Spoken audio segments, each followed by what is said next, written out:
Alright guys, this podcast is now going to be entirely done in whisper talk. What you say? You've doomed us all, lad! Welcome to Under the Bridge, everybody. Welcome to Under the Bridge. I'm Cody, aka the Scarlet Troll. And I am Greg, aka Greg. IKA, huh? IKA. I known as. I known as Greg. Ooga. I known as Cody. Booga. And this is our podcast where we talk about news of the pop culture variety. Sometimes comic news, sometimes gaming news, pretty much always movie news, and also pretty much always a movie review. I see dead people. That's the wrong whispering movie, but I respect the hustle. Or Kendrick Lamar's song, depending on your outlook. We'll get to Shyamalan later. Pretty short news week, if I'm honest, which honestly kind of works out because I got stuff to do this weekend, so... By accident, our week is made easier by lack of general news, I suppose. Yeah, but I do have to start off with something sad, which is that actor Martin Mull has passed away at the age of 80. Mm-hmm. Cause of death was apparently a long illness. It hasn't been specified what, but it's really none of our business, so... Right, yeah. Very interesting career. I recognize him from some things, like he was actually Principal Kraft in Sabrina the Teenage Witch. Right, yeah. But the main thing I know him from, and I'm probably dating myself / I don't know what. I'm probably painting myself in a corner here, but the main thing I recognize him from is Danny Phantom, where he was Vlad Masters. Oh, fair. I remember him from Roseanne, of all things. Really, because I used to watch Roseanne not a lot, but pretty decently, and I don't really remember him. I mean, he didn't show up all the time. He only showed up every now and again. I mean, he's credited with 46 episodes out of, what was it, like 200 plus? Yeah, 231. My god, that'd explain it. Yeah, so when I saw his picture, I was like, oh, it's you! I think, well, obviously Vlad Masters pops up as well. I'm pretty sure he was also in a Volkswagen commercial at one point. Oh, and he was Father Donovan in American Dad. That's neat. Oh, okay. Okay, now I think I need to watch Arrested Development, because who the hell is Gene Parmesan? And how does a character have that kind of a name? That sounds like a Bob's Burgers bit, right? That's like a Jimmy Pesto. Right. He's like the cousin of Jimmy Pesto, Gene Parmesan. Mm-hmm. Either way, all jokes aside, very sad to hear. Rest in peace, sir. Rest in peace. I'm gonna call this next bit Little Baby Updates. Oh boy. I don't know, it's probably never gonna be a recurring segment because now that I'm thinking about it, the odds are I'm probably never gonna find enough things where I feel like it's worth it to do the segment again. I just felt like saying Little Baby Updates. When is he ever gonna get a chance to say that sentence again? Right. But these are all just little things that, worth noting, but not really enough to warrant their own bullet point on the timestamp list, you know? Right. Speaking of, David Harbour has confirmed that he has finished filming all of his scenes for Thunderbolts with an asterisk. Alrighty. Julia Louis-Dreyfus confirmed earlier that mid-June-ish is when principal photography apparently wrapped, or at least main filming. Mm-hmm. So that's neat. That movie's less than a year away. Hopefully they don't torture the VFX department too much. Yeah. Speaking of films that have wrapped filming, Rachel Zegler's confirmed that live-action Snow White has also wrapped. I forgot that movie was being made. Yeah, they pushed it back for a year, that's why, because it was just starting to pop into the news cycle, and then they delayed it again. Oh, okay. I still think our mutual friend was onto something when she said, do live-action Disney movie remakes, but with the Muppets. Yeah. Yeah. Like, just imagine Miss Piggy as the evil queen and Uncle Deadly as the evil mirror. Oh, that would be great. Delightful, right? I actually kind of want that now. Yeah! Then start moving on to other properties that Disney owns, like live-action Muppet Avengers. Oh. No, I feel like that would be either absolutely wonderful or absolutely god-awful. New Zealand is Hawkeye, and instead of a bow and arrow, he's got boomerang fish. Writes itself, frankly. Fair. I'm just saying, Disney, like, I'm not saying I'm anybody's manager, but, you know, if you want to set up a meeting, I can get you a meeting. Yeah, just holler at me. Yeah. What? I said if you live, holler at me. I mean, my social media links are right there in the description. Like, comment, subscribe while you're down there. Exactly. Holler at us via the YouTube algorithm. Yeah, that helps a lot. Hit that bell. Oh, yeah. What was the one you said? Ring the like button, smash that bell. Yeah, I think so. I gotta bring that back. That was good. And I said I was gonna steal it, and then I never did. So now I'll steal it. No one will ever know. Yeah, there we go. Especially not once I edit out that I said that. There was one other little baby update. Okay. Right, new MonsterVerse film has a release date. Oh, which one is this one? We don't know yet. We just know it's the next one. The next Godzilla and or Kong movie. You know what? That's what they should call it. Godzilla and or Kong. It'd be like some kind of weird comedy movie. But leave the slash out of it, so then people think Cassian Andor's in it. Oh, that would be great. Trick people into thinking it's a Star Wars crossover. Godzilla and or Kong. Star Wars X Godzilla. X Kong. Featuring Dante from the Devil May Cry series. And Knuckles. Complete caveat from this, but you just reminded me of it. Did you know or ever hear about how a bunch of people petitioned the government during the Obama administration to create a Death Star? What?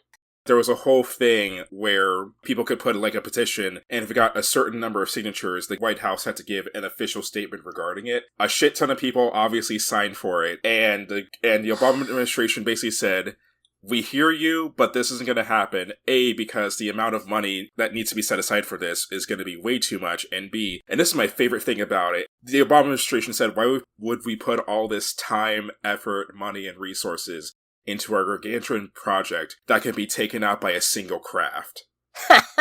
That's pretty good. Yeah, it's just like, alright, that's pretty solid. But also, not to get on a kick, but that kind of infuriates me a little bit, because when I think about all the actual good proposals that we could have put... Yeah.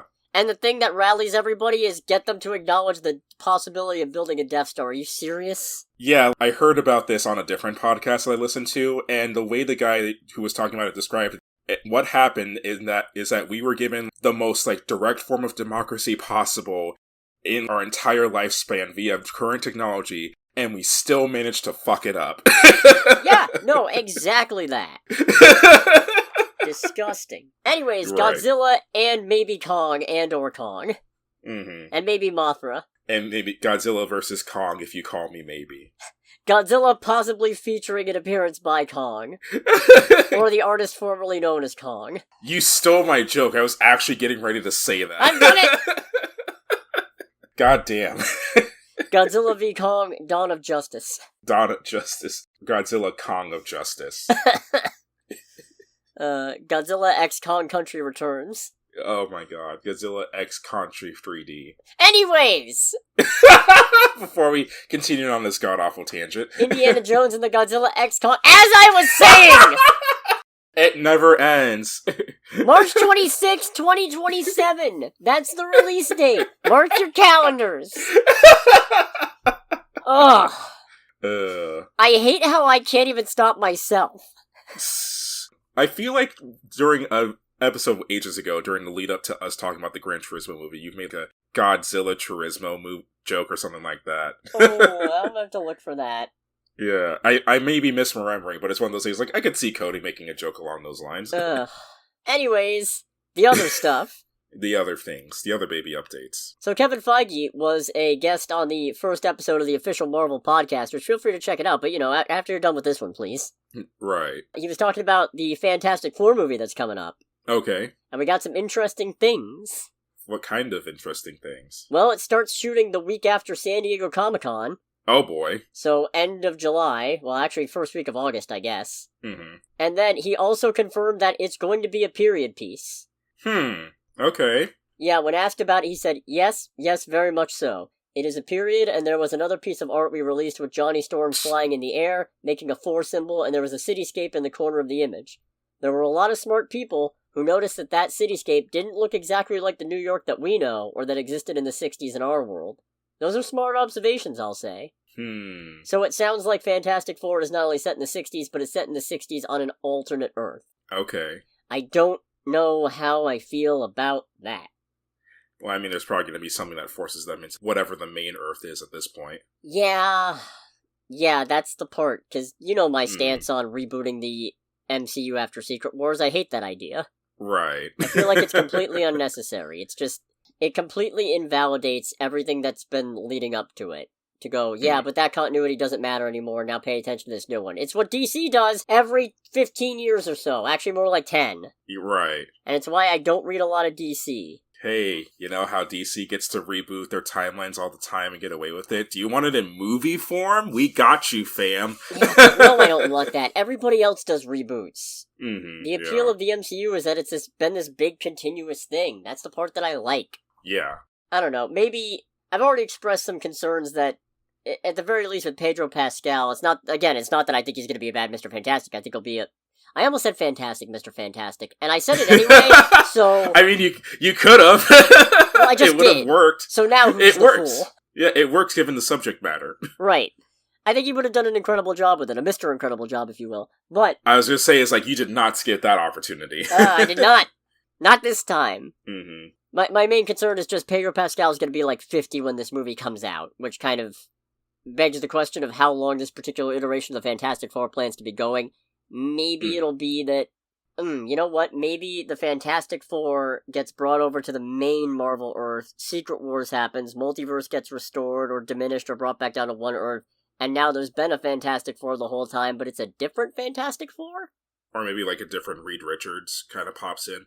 It'd be kind of weird if they only recast Reed, though. Hmm. You know, that'd be a little strange, and I'm not sure I'm up for that. Fair. I'm not even saying they have to recast, it's just, I'm genuinely a little curious how they plan on keeping the Fantastic Four as a long-going brand, if they plan on doing it, and if not, why not? Yeah, pulling in the Fantastic Four is a big deal, and it's like, it's not one of those, I feel like, as previously established, someone who doesn't read the comics, that if you're going to pull the Fantastic Four of all people, then ideally they would be in for the long term, not just a short 1, maybe 2 movies, and then like, alright, we've gotten everything out of them that we can get out of them. Yeah, do you know how long I've been waiting for a good Fantastic Four movie? We've literally never really gotten one. The best one was in 1994 and it never released. Officially. And it's not even finished. It's not even a complete movie. They didn't even finish the effects. They didn't redo any of the audio. There were no reshoots. It's a mess. I love it. It's great. It's the closest thing to a proper Fantastic Four movie we've ever had. It's stunningly accurate to the comics, right down to Reed and Sue's initial meeting being when he was already in college and she was like 10 or something and decided she was in love with him, and then eventually they got married. And if that sounds creepy to you, well, that's only because it is.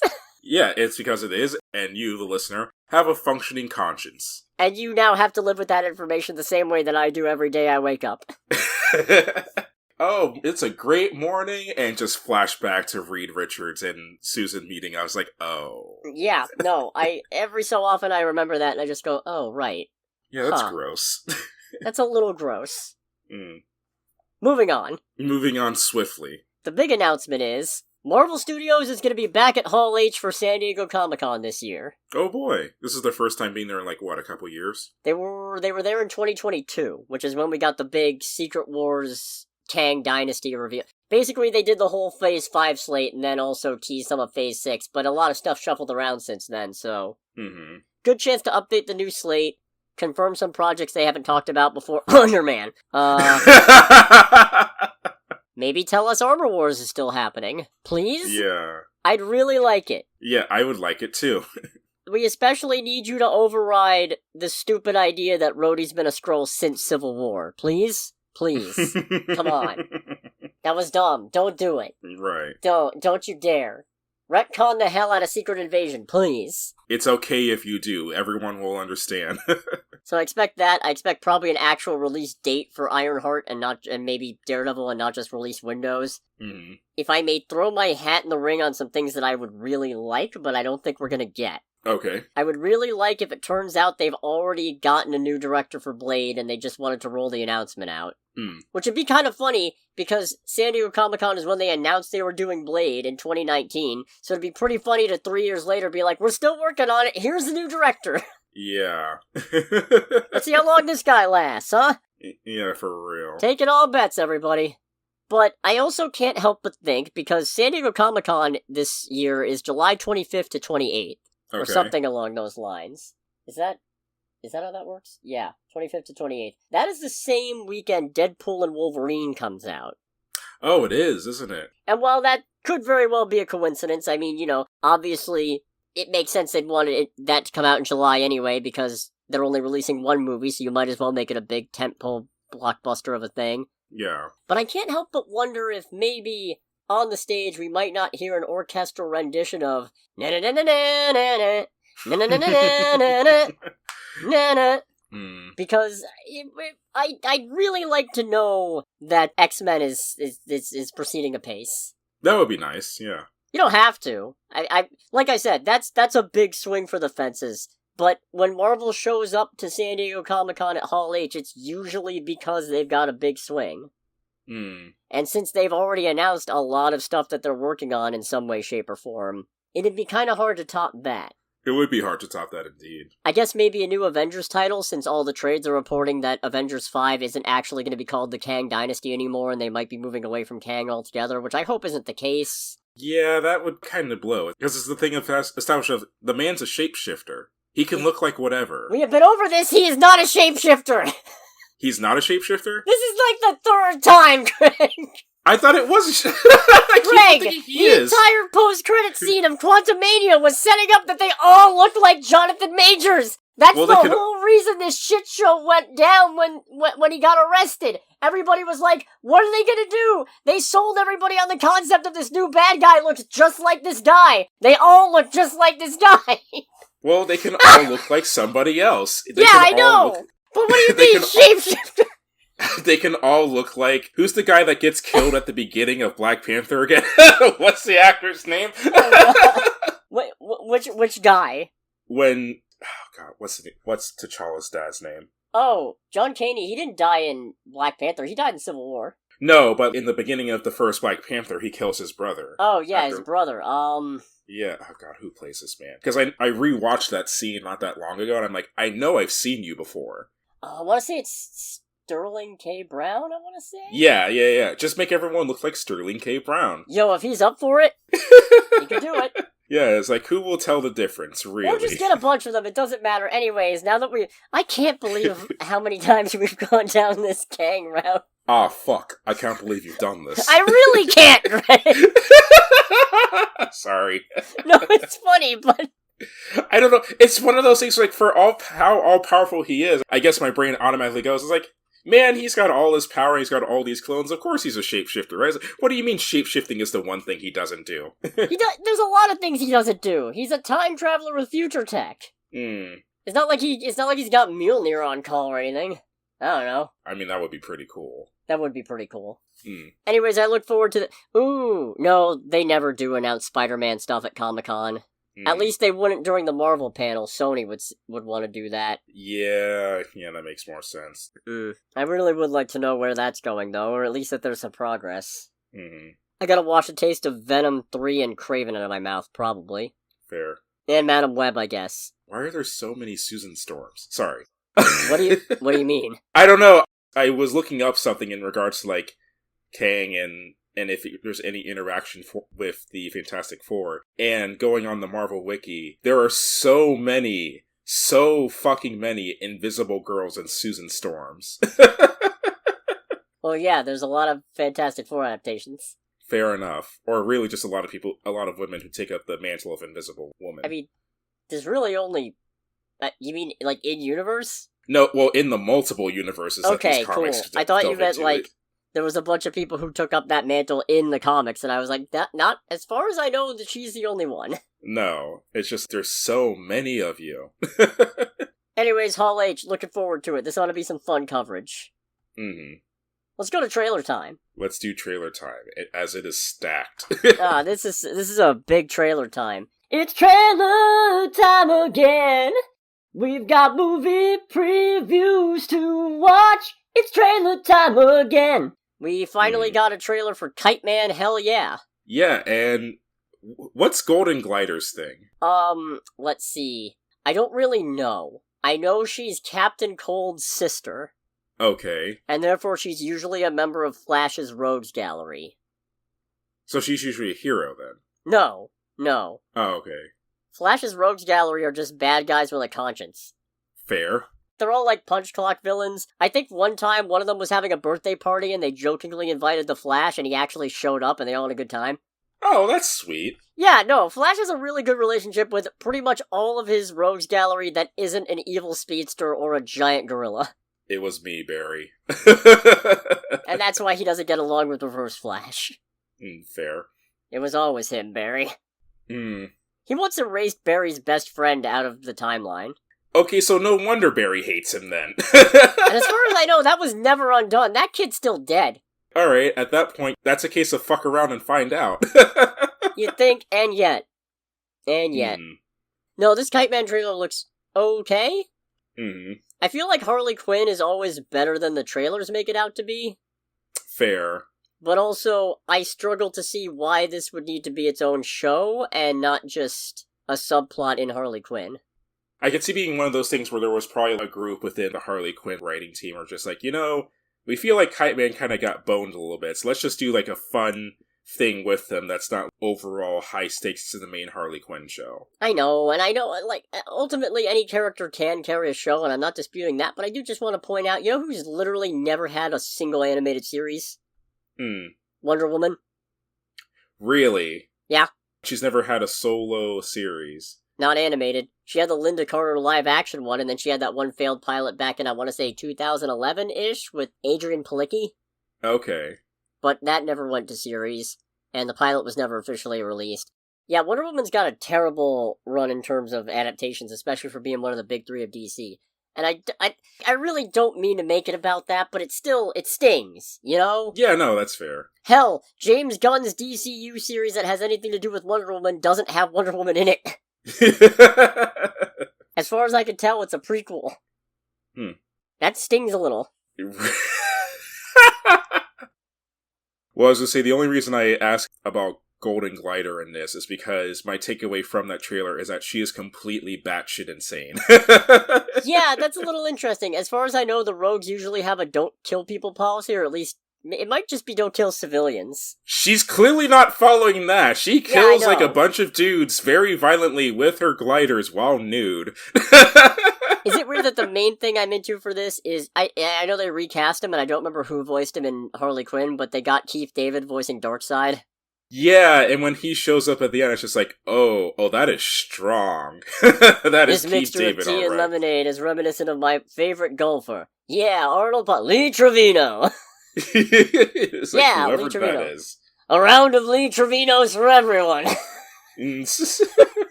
I'm trying to look up to see who voices Darkseid. Hold on. Michael Ironside. Oh, wait. Oh, I'm pretty sure that's who voiced him in Justice League. Huh. Alright. Alrighty.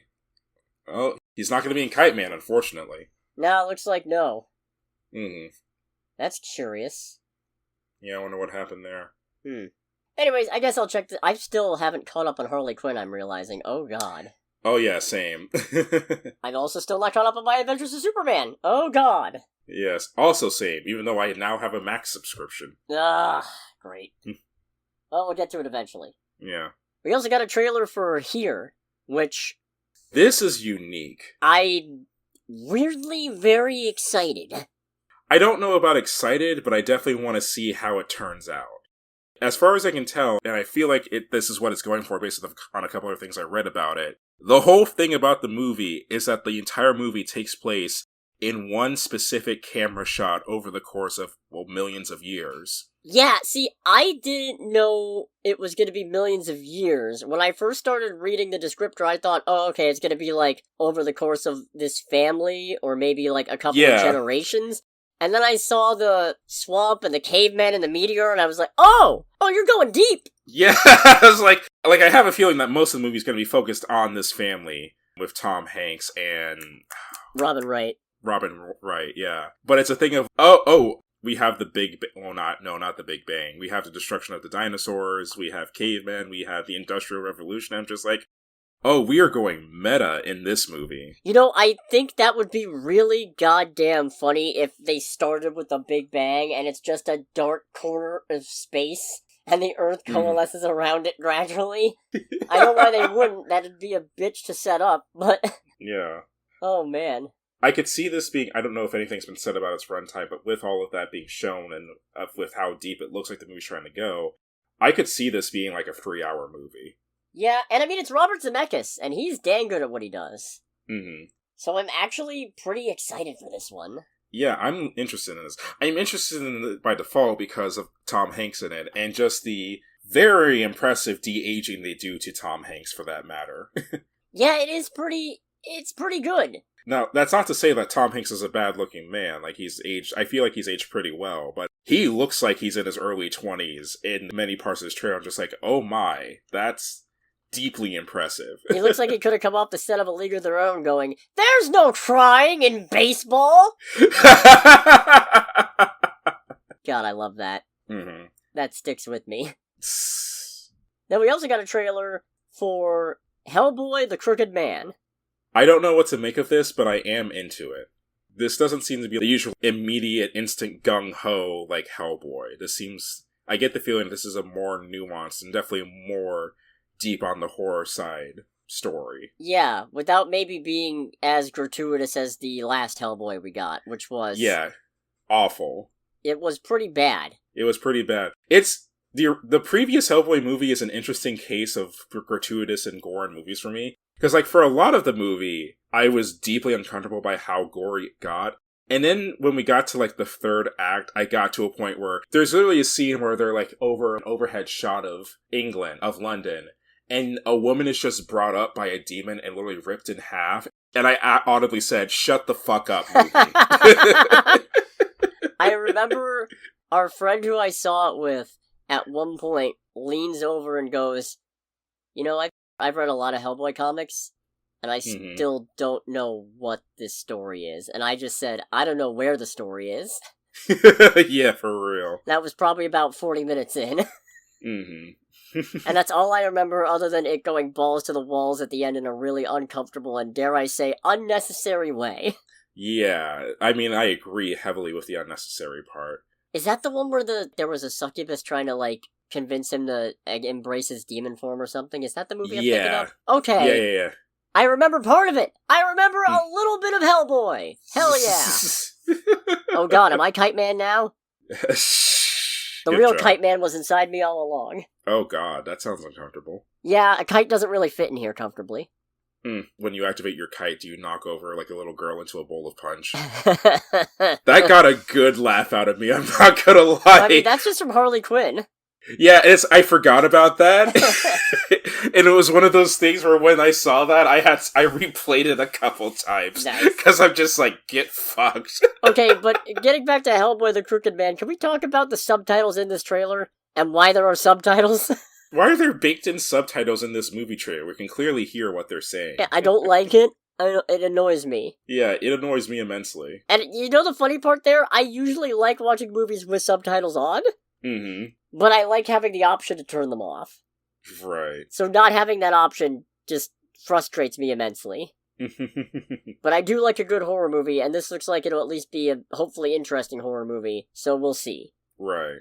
Then we also got another trailer for M. Night Shyamalan's Trap, and it's rapidly losing me.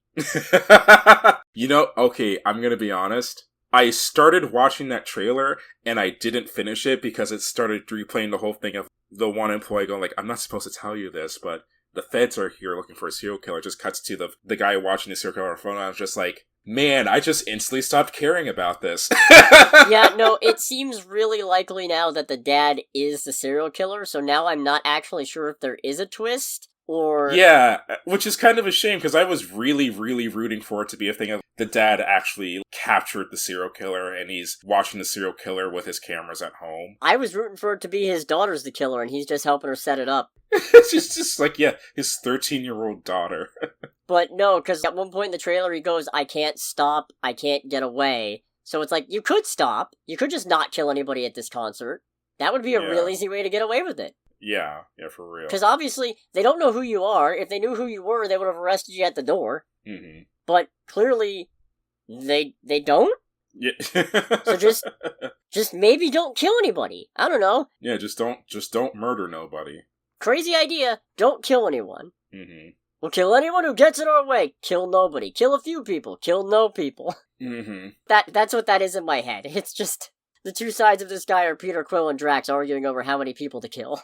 It's kind of like, I forget the exact exchange, but the exchange between Jessica Jones and the Purple Man in the Jessica Jones show, because she's like trying to get him to be like moral and shit, and he's just like, "Are you kidding? Like, do you know who I am?" That man almost blew his brains out, which I genuinely thought was the right thing to do. I can't be a hero without you.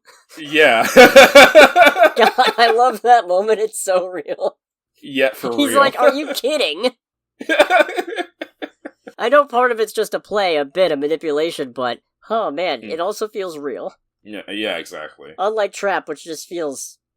fake. Yeah. Yeah, I don't know, I guess we'll see. I'm still probably gonna watch it. Right. I gotta know. For the slim chance that his daughter's the killer, you know? Understandable. We also got what I assume is a final trailer for Deadpool and Wolverine. So have people actually been looking forward to that fight for decades? I guess? Okay. I don't know. When that happened, I was just like, man, come on, Marvel. Why you gotta give something like that away in the trailer? So, I can't help but notice Cassandra Nova, despite ostensibly being the villain of the piece, isn't really present much. Yeah. So obviously I feel like there's a lot they're not showing us. Mm-hmm. But they've shown us a lot, and yet it feels like nothing substantive at all. Hmm.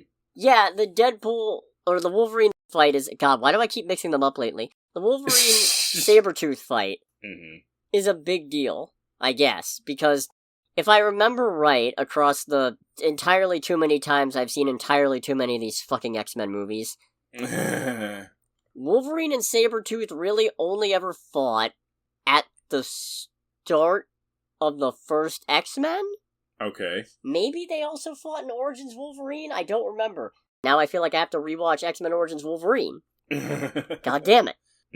I don't know. I feel like, yeah, I guess people have been waiting for this one, but I'm not a big Wolverine fan, so I could take it or leave it. Understandable. Especially because I know they apparently got the same guy from the original X-Men, because, like many of the X-Men actors, Sabretooth underwent a bit of a recast at one point. So they got Tyler Mane, the first guy to come back and do it. And I get that they want it to be recognizable as the guy from the first X-Men, but I feel like this was the opportunity to give him a costume that says Sabretooth, because when I first saw that, I went, why is there a were-elf here? Fair. And then I had to go, oh, it's Sabretooth! Okay! Yeah, that's a big deal, I guess. Alright. That's significant. That's pretty, sure. Yeah, okay. I look forward to seeing what else there is here, because, I don't know, the trailers aren't really hooking me, because it's all pretty much just big action set pieces, and Deadpool says a funny thing, Logan says, shut the fuck up, rinse and repeat. Shut the fuck up. Oh. I'm still gonna be there.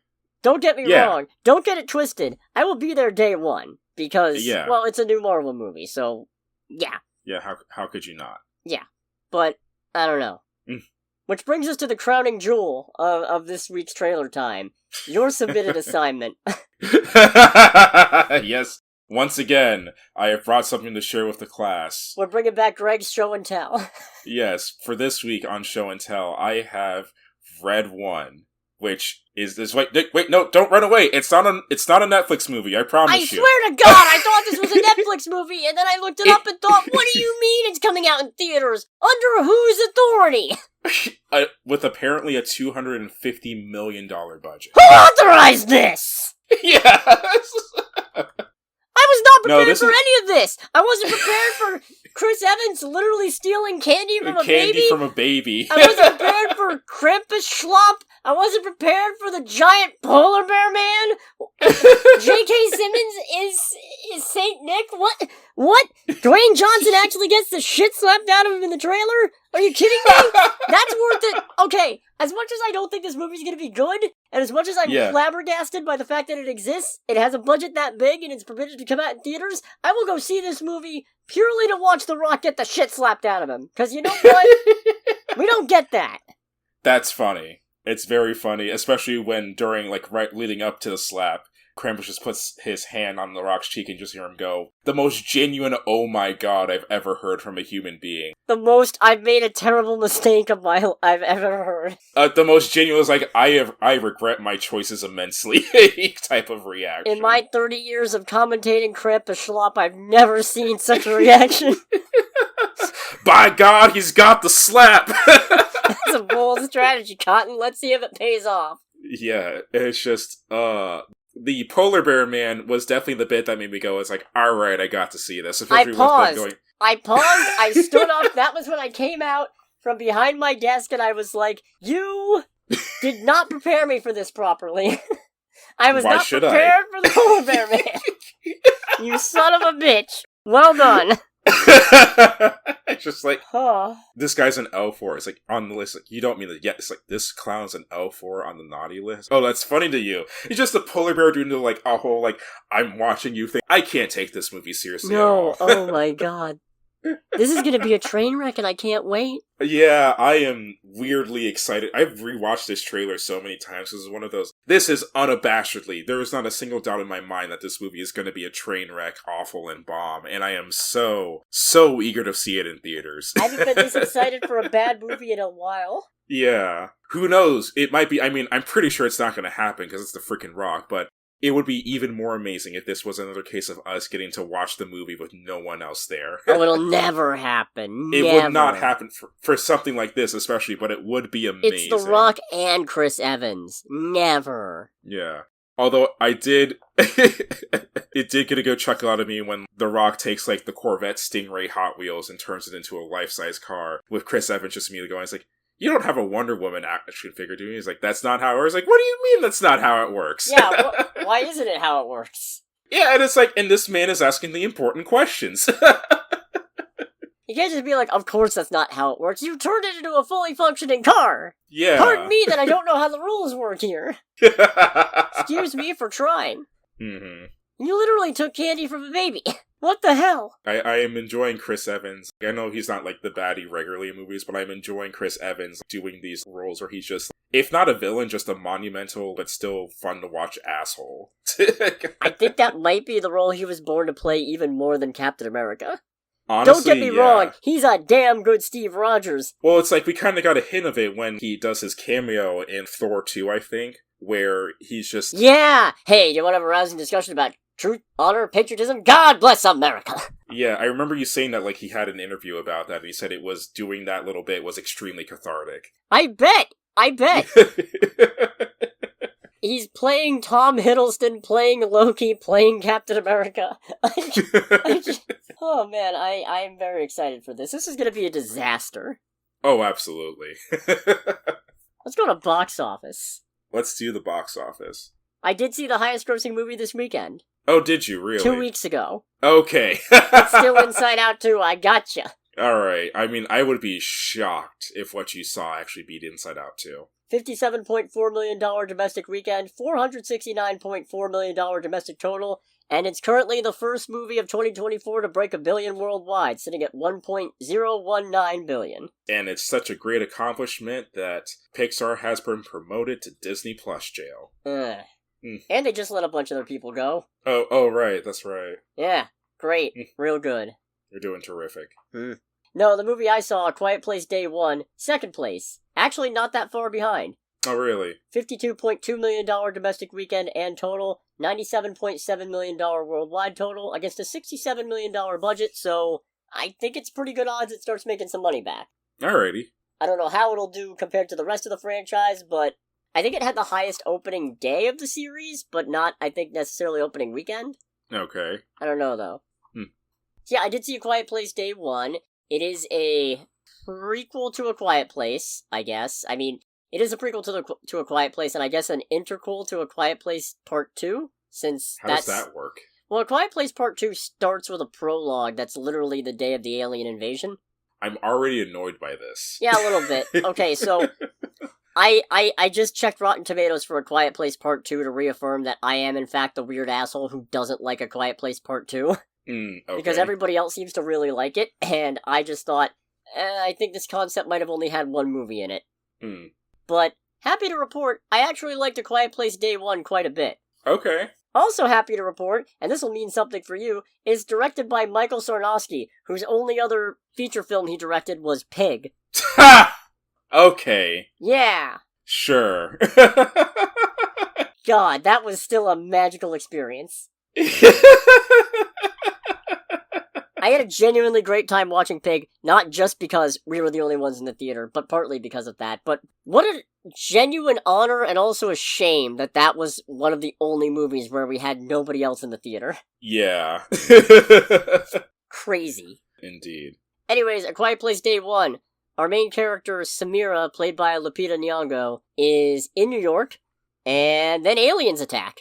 Ha-cha-cha-cha. If you haven't seen the first A Quiet Place or any of the Quiet Places, these aliens are drawn to noise, functionally. Any suitably loud noise will draw their attention and they will kill you immediately. Yeah, they do not feel. They only kill. They only destroy. All they know is kill and flip car. And smash. And smash. That is it. Rip and tear and smash and flip car. Mm. That's all.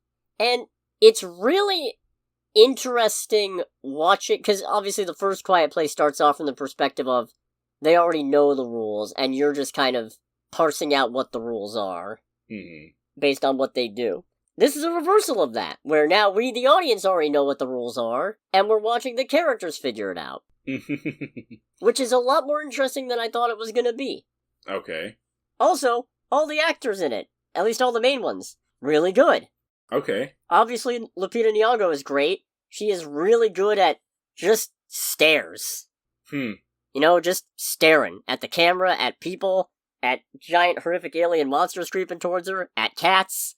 There is a cat. I will say, I feel a little bit cheated by this movie, because I feel like at least a little bit of my favorable reaction is there's a cat in frame for a lot of this movie. Isn't the whole thing of having a cute baby do things is cheating in a movie, but in this case it's a cat? Yeah, it's pretty much exactly like that. Okay. Except this is a better movie than Fate of the Furious, so I'm not as mad. I'm just aware that I'm being manipulated and a little bit irked by it. As someone who is a fan, air quotes, of the series, that's not a particularly high bar to cross. No, of course it's not. But no, Lupita Nyong'o's great in this. This is, as far as I know, the first Joseph Quinn role I have seen where I can remember him. Apparently he was an overlord, but I don't know who he was. His name was... he was? Grunauer? Grunauer? Okay. Grunauer. I don't know who it is. He's not in the plot summary, so I assume nobody important. Yeah. Honestly, what's really unfortunate about that is that I remember Ian DeCasticker a lot more. Right? Fitz was in there! Yeah, he was there, and he died immediately. He did! Poor Fitz. Yeah, in the most god-awful way possible. Alex Wolff also does a solid job. He's not in the movie an awful lot, but he's good in what he's got. And Jamon Hansu, also not in here a lot, but just knocks it out of the park with the screen time he has. Right. But you also don't have to worry about him dying because he was in A Quiet Place Part 2. There's a really important part of Sam's character where I don't know that it's a spoiler, because it seems obvious in hindsight, but it's not, as far as I know, brought up in any of the trailers. Okay. So, you know what, I'll just say it and bleep it if necessary. Was it obvious to you? What do you think? Should I cut that? Probably. Okay. Or save it for the spoiler section. Yeah, I'll save it for the spoiler section just to be safe. Which is a shame because the facet of her character that I'm not sure if it counts as a spoiler or not really feeds into a theme of this movie that resonated with me, because this movie actually kind of got me to stop and think a little bit, and it probably won't evoke any lasting change because I see one movie a week and I'm a creature of habit, but... Okay. It really got me thinking of what you do when the world's crumbling around you and there's no way out and you feel doomed. What do you do in that time, and what do you do for other people in that time? Fair. And it kind of shook me a little bit. Yeah, I can understand, especially in a setting like that. I can understand how that would be something that kind of has you stop for a second. Yeah, not hugely, but it made me think. Right. Which is more than some movies get to do. Some movies, it's just turn the brain off, here we go. Red One's gonna be one of those, probably. Oh, also, the cat's name is Frodo, and he is magnificent. Oh boy.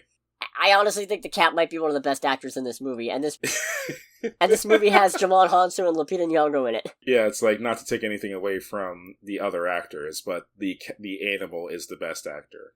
Let's see. Apparently, 2 cats named Schnitzel and Nico are credited as Frodo. That's so good. Yeah.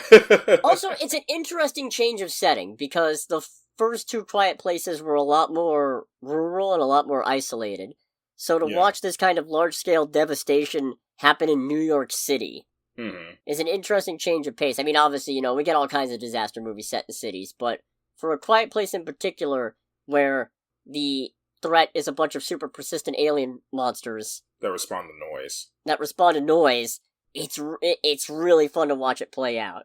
And also frustrating. There's at least one point where I wrote, there's good old-fashioned human stupidity at work. There's our good old Darwinism. Yeah. I mean, to be fair, everybody's probably panicking and not thinking clearly because the world is crumbling down around them, so, Yeah. Also, and we're gonna come back to this later with context. Okay. This movie has potentially one of the sexiest shots I've ever seen in film history. And I don't mean sexy in the physically attractive way. I mean sexy in the, that's a damn good fucking shot way. Also, some good cinematography. Yeah, just the framing and the lighting on this one particular thing, I just thought I could stare at this one fucking still forever. Huh. Trying to think, if it has any immediate glaring flaws, they're not really jumping out. I guess the tension's not as high. I got the feeling from that just watching the trailers. This is one of those things where, or maybe tense, but not as scary per se. There's not the same underlying current of... Oh my god, where are they? Of dread. And I wonder if part of that's just because this is the third one, or if part of that's because you're in the middle of a city. I mean, admittedly a big empty city where things could be hiding in any kind of building or in any kind of corner, but still, there's not the same pervasive sense of anxiety. But I don't necessarily know that's what it was going for. It's not what it's going for, but it achieved it, accidentally. Also, I don't know in what context he was involved, but the end credit said, in association with Michael Bay, and it genuinely shook me. Has Michael Bay worked on any of these before? He's a producer, apparently. Is he a producer on the other ones? Let's find out. Okay, he was a producer on the first one. Yeah, and he was a producer on the second one as well. Okay. Right, I guess I just wasn't paying attention. Still shook, though. And then, okay, going back to Joseph Quinn, because I feel like I kind of undersold him. He's our Johnny Storm in the upcoming Fantastic Four movie, and like I said, when that was first announced, I have zero context. I can see it. Okay. He's got some big potential for goofy energy, and I feel like Johnny has to have that, because Johnny's kind of a showboat and nitwit. Okay. He's a show-off, and he's a bit of a... Could you call him a cad and a rake? Maybe. Maybe a cad. Could you call him a rake? Let me see. What's a rake? It's a tool for outside lawns. No, I know that part. A man who is habituated to immoral conduct, particularly womanizer. Nope, he's a cad and a rake. Johnny Storm is in fact a cad and a rake. Right. He's an absolute candlestick. One might say. Fair. Do I have anything else that's not a spoiler? Surprisingly really good use of music, mostly at the end. Fair. I was to say, like, I can't imagine this being a movie with a lot of music, considering what its whole shtick is. No, it's certainly not a Guardians of the Galaxy where somebody's like, yeah, kick out the jams, bro. Play Awesome Mix Volume 4. But at the end, there's a pretty good use of a song. Okay. I think that's about most of what I got that's not veering into spoiler territory. So in that vein, I will say, this is definitely worth checking out. It's well acted, it's decently tense. I don't think it's as good as the first Quiet Place, but I do think it's better than the second one. Take that for whatever it's worth, because I didn't really like the second one that much, and it seems like I'm kind of an outlier, but hey. Roger that. I'm definitely interested in more Quiet Places from the perspective of different places and locales. Like, what happens in the Outback? We're interested in more quiet places for there to be more places where it's quiet. God, imagine a rainforest. I feel like, oh god, all those poor animals. Just all the birds and everything. Humans have the ability to, like, recognize when it's to be quiet, but animals use noise a lot for their day-to-day and mating and other things. So it's like, yeah, any rainforest is probably going to be, like, immediately decimated by these aliens. God, imagine what would happen on a mountain range with snow and shit. What if it's on the Himalayas? Ooh. Or Mount Everest or something like that? Ooh. That could be fun. They'd Yeah. probably go after all the crazy people who try and climb Mount Everest. No, give me more different locales, by all means. I'm here for it. What happens when the aliens invade South Central Los Angeles? Oh. What about Las Vegas? It would be the strongest union of Crips and Bloods you have ever seen in any film. So if you don't want to get spoiled on A Quiet Place Day 1, make sure to click away in 3, 2, 1. So the main thing I was kind of dancing around is that, and they reveal this literally right at the start of the film, is that Sam, Lupita Nyong'o's character, is a cancer patient. Okay. And based on how she presents it, I'm pretty sure it's terminal. So okay. She's in New York because the hospice center that she's at was doing a trip to go see a show, and it turns out it was a marionette show, which she was not very happy to find out after she agreed to go. She has a I can understand that. she has a contentious frenemy with the nurse who helps organize all that stuff, Ruben, who's played by Alex Wolff. Mm-hmm. So she is, especially at the start of the movie, very sour and very pessimistic and not the most polite person, which, hey, makes sense, you know? Yeah, in a situation like that, I can understand if you're being a little sour. Fuck that, I'm dying, you know? Yeah, quite literally, fuck this noise, I'm dying. And the thing she ends up being determined to do when this invasion happens, they also blow up all the bridges leading into Manhattan. Mm-hmm. The army does. By the way, those fighter jets, as far as I know, they're never indicated to be Russian. That's wild to me, because I'm such a nerd and I love Ace Combat so much. The first trailer has those fighter jets over the horizon. I'm just like, wait, hold up. And I look at them and I was like, those are Su-27s. Why are there Russian fighter jets in New York? I don't know. They never tell us. That's stupid. The movie does an actually really good job with building up to what's going to happen before it happens, because you can hear sirens and you can hear choppers here and there, and you can hear people freaking out about stuff before it ever really hits. Right. So that's cool.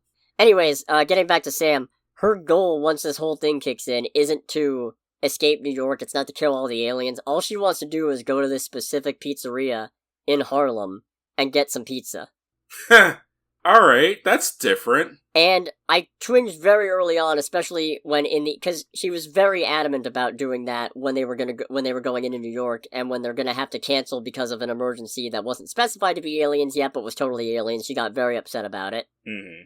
But especially when, even after the reveal of the aliens, she's insisting on going to get pizza, I was like, okay, this is about more than just pizza. This is something else. And what it is her dad was a jazz musician, and he used to, after playing at the club, would bring her to get pizza at this specific place. Oh, okay. And apparently, as we find out much later in the movie, he also died of cancer.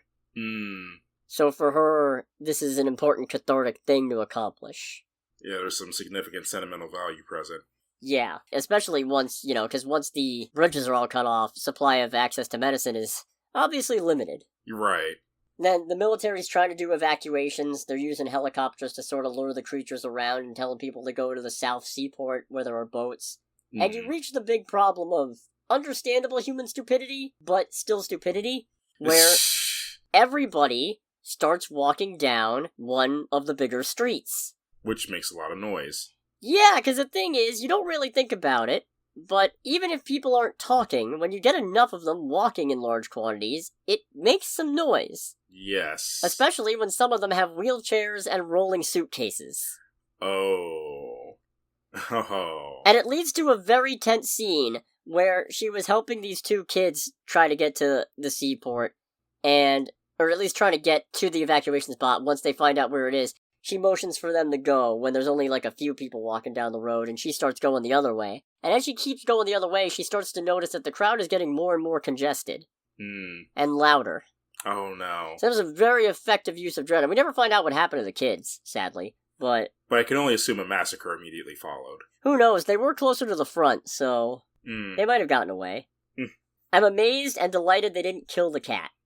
That's good. When I saw the cat show, I was like, you are so cute. There's at least a 60% chance you're going to get killed. Yeah, but they didn't. Well, that's good. They didn't. Yeah. I say with an intro to the main character like that, it's like if they killed the cat, that's just even more of a ridiculous downer. Yeah. I know I credited Lupita Nyong'o's acting earlier, but I want to call a special attention to her terrified stare. Like that 1,000-yard, oh god, everything's falling apart stare. It is haunting. Okay. I love it. She's so good. After all that, she ends up meeting this guy, Eric, who's played by Joseph Quinn, and he's from the UK, Kent, I think. And he was only here to go to law school, so now he's freaking out. He doesn't know what to do. And he kind of gloms onto her and agrees to go with her to get pizza before even knowing what the real significance is. And he's a G. He's a real one. Right. Yeah. He's a bit of an oaf. He's a little bit clumsy, but his heart's in the right place. He does some good shit. He even risks going to a pharmacy or something of the such by himself to grab her some of the pain meds that she doesn't have anymore. So that's really good. Yeah, that sounds sweet. There's a little bit of world building that we didn't have in previous movies. It looks like the creatures eat some kind of weird spore thing that was on the meteors that they came in on. Okay. And also there's a big one. Like a big meteor? No, a big alien. Oh, really? Like a boss xenomorph alien? queen. Okay. Yeah, a big one. Doesn't come into play. Oh yeah, we get a really gross close-up of the alien's weird giant inner ear. Oh. While he's in the construction site, one is like right close to him because he made a slight noise, and it just holds on this thing's vibrating ear canal, and it's just unpleasant to look at. Yeah, that sounds god-awful to watch. There's a pretty decent jump scare where, after she gets back to her old apartment from before the cancer diagnosis, she falls asleep, and she's kind of dreaming about waking up and everything being back to normal, and you see outside the window where New York is just busy again, and there's people walking around. And then an alien pops up right at the window and starts screeching, and then she wakes up again.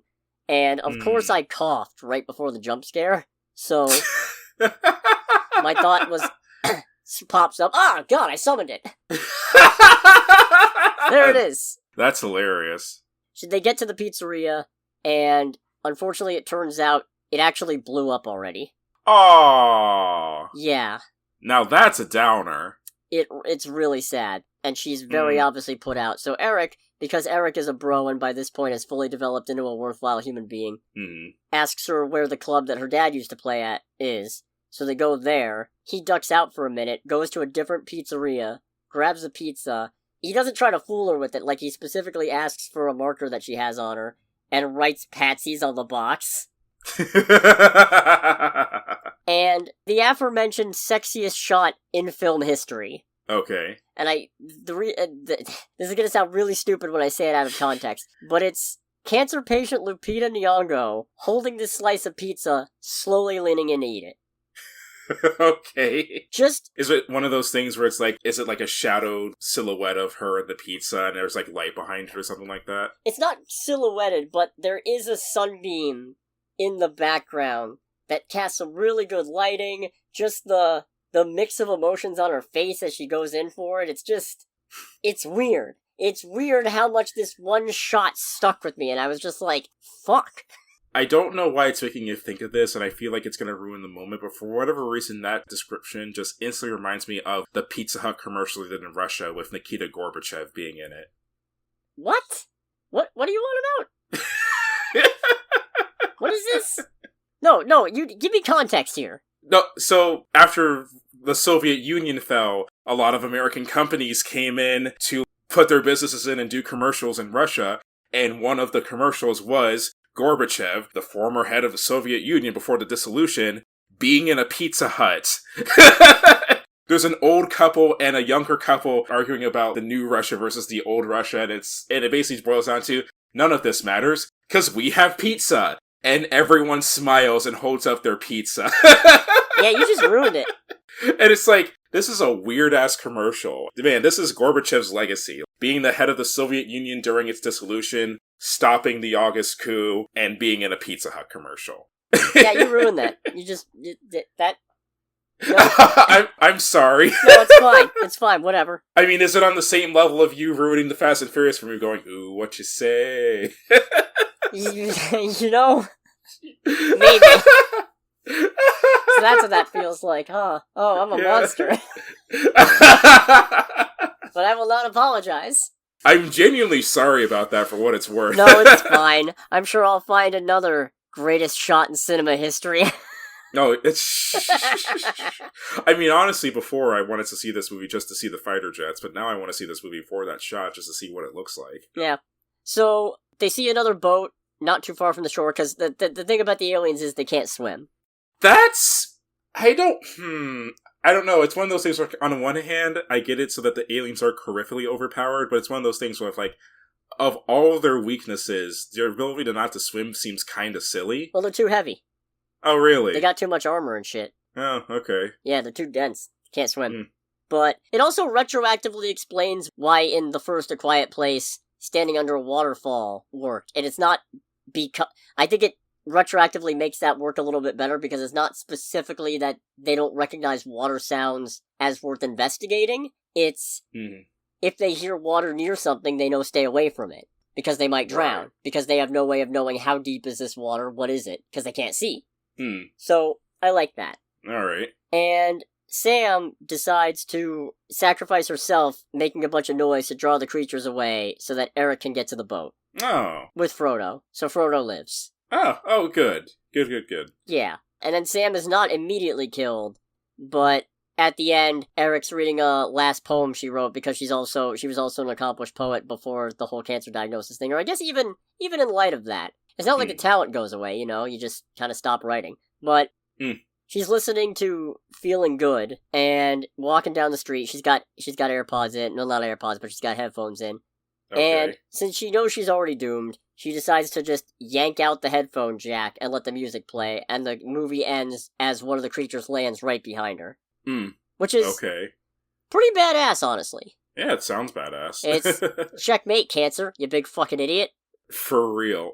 Fuck cancer, by the way. Yeah, yes, indeed. Fuck cancer. But, no, that's the part that really stuck with me, is she keeps, even as she's trying to do this one thing that means a lot to her, and that's probably suicidal, but what does she care? I mean, she's dying anyway. Right. She also just keeps going out of her way to help people. Like the two kids who were hiding under the fountain. Or Eric. And it just... That's the part that stuck with me. And it got me thinking. Where it's like, if I ever know that I'm dying and that I got a limited amount of time, I'd like to think I'd spend it doing something similar. I probably wouldn't. But I'd like to think. In my dying hours, I decided to be a do-gooder. I know it doesn't really count for much at that point, but... Whatever you can do that helps will help somebody. Or something. Yeah, or something. Anyways, that's enough maudlin meandering around. I like this movie. It sounds like a good time. It was a pretty good time.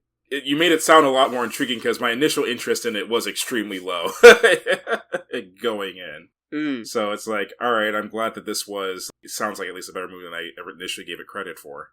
Yeah, no. Like I said, I think it's the second best one, which, again, doesn't mean quite as much as it would for most people because I didn't much care for the second one, but... Still, I think this one's worth checking out. Alrighty. And I think that about wraps up this week. Alright. Next week, I'm watching Maxxxine. What else comes out next weekend? Because I do want to watch... I am interested in Maxxxine, but I forget what else there was. Despicable Me 4. Maxxxine it is. No, Maxxxine is the slasher that is the sequel to X. Maxxxine it is. I mean, I guess you could also watch Beverly Hills Cop Axel F on Netflix. I would if I had actually spent any time watching the previous Beverly Hills Cop shows. Like, I never really got big into the shows when they were on TV. There was a show. I could have sworn it was a show. No, it was a movie. Oh, that one! What? What am I getting? What am I getting it mixed up with? What am I getting this mixed up with? Anyway. I don't know. Because I know I'm getting it mixed up with some kind of satirical comedic, like, cop show that was on, I think it was on Spike TV. Ooh, You know what I'm talking about. No, but it's not Hawaii 5-0, right? No. No, this was on TV like in the late 2000s, early 2010s. Oh, Brooklyn Nine-Nine? No. Huh. Cops. I don't know when anything comes out, alright? Reno 911. How did I get that mixed up? Yeah, I don't know.